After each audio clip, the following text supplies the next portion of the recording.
ஹே நண்பர்களே, டிவிகே தலைவர் விஜய் அவர்களுடைய இந்த பரப்புரை கூட்டம் என்பது 2வது வாரமாக நேத்திக்கு நடந்து முடிஞ்சதுங்க. ஆக்சுவலா நேத்திக்கு நாகை மற்றும் திருவாரூர் இது போன்ற பகுதியில விஜய் அவர்கள் அவருடைய அரசியல் பரப்புரை கூட்டத்தை போயிட்டு மக்களை சந்திச்சு பண்ணாரு. சோ எவ்வளவு கூட்டம் தெரியுமா? பயங்கரமான ஒரு கூட்டம் என்பது கூடியிருக்கு. நாகையிலயும் சரி, திருவாரூர்லயும் சரி. சோ அவருடைய அந்த வரவேற்பு என்பது பார்க்கறதுக்கெல்லாம் எவ்வளவு கிராண்டா இருந்தது. அத்துணை மக்கள், அவ்வளவு மக்கள் அவரை ஆரவாரத்தோட வரவேற்றிருந்தாங்க. அந்த கூட்டத்துல ஒருத்தவங்க அவர் கையில வேல்லாம் கொடுத்து தமிழ்நாட்டு அரசியல்ன்ட்டு வரும்போது இந்த முருகனுடைய வேலை முக்கியமா அந்த இடத்துல கையில வச்சுக்கிறாங்க.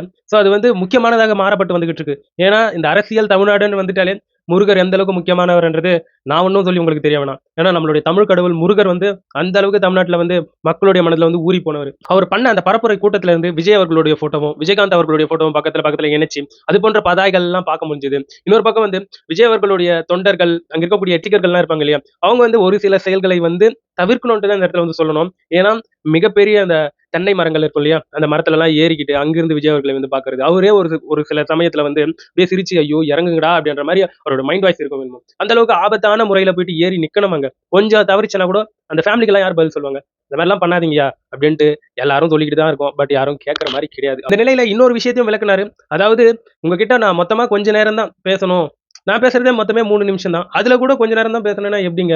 கை கூட இந்த அளவுக்கு தான் ஆட்டணுமா? அவங்கள பார்த்து இப்படியே போகணுமா, இப்படியே வரணுமா அப்படின்ட்டு இது போன்ற ஏகப்பட்ட கட்டுப்பாடுகள் விதிச்சது நான் ஃபன்னா எடுத்துக்கிறேன். இந்த மாதிரியான ஒரு பாணியில அவர் சிரிச்சுட்டு ஆன்சர் பண்ணியிருந்தாரு.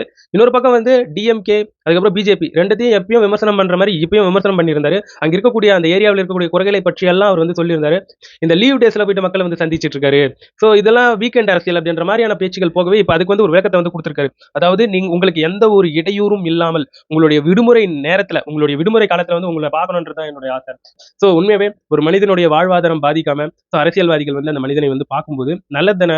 அவன் வேலைக்கு போகாம அவர் மேல இருக்கக்கூடிய கிரேஸ்ல கண்டிப்பா இந்த வீக் டேஸ்ல போனாருன்னா பார்ப்பாங்க. சோ இந்த மாதிரி வீக்கெண்ட்ஸ்ல வர்றது நல்லதுன்னு தான் சொல்ல முடியும். இந்த நிலையில இப்போ ஒரு ஹேஷ்டேக் ட்ரெண்ட் ஆயிட்டு இருக்கு. அந்த ஹேஷ்டேக் என்னன்னு பார்த்தோம்னா சனியின் பயணம் அப்படிங்கிற ஒரு ஹேஷ்டேக் ட்ரெண்ட் ஆயிட்டு இருக்கு. இது யாரால ட்ரெண்ட் செய்யப்பட்டு விட்டு இருக்கு அப்படின்றதுல நான் ஒன்னும் உங்களுக்கு பெருசா சொல்லி தெரிய வேணாம். ஏன்னா அரசியல் களம் வரும்போதே அந்த இடத்துல ஏகப்பட்ட போட்டி, இந்த இது போன்ற திங்ஸ் அந்த இடத்துல பேசிக்காவே காணப்பட்டு வந்துகிட்டு இருக்கும். பட் இதெல்லாம் பார்க்கும்போது உண்மையாவே கொஞ்சம் கஷ்டமா இருக்கு. ஏன் இந்த அளவுக்கு எல்லாம் இறங்கி செய்யறாங்க ஒரு மனுஷன் அப்படின்ற மாதிரி எல்லாம் கேட்க தோணுது. எனிவே நண்பர்களே, நீங்க என்ன நினைக்கிறீங்கன்றதை கமெண்ட் செக்ஷன்ல பதிவு பண்ணிட்டு போயிடுங்க.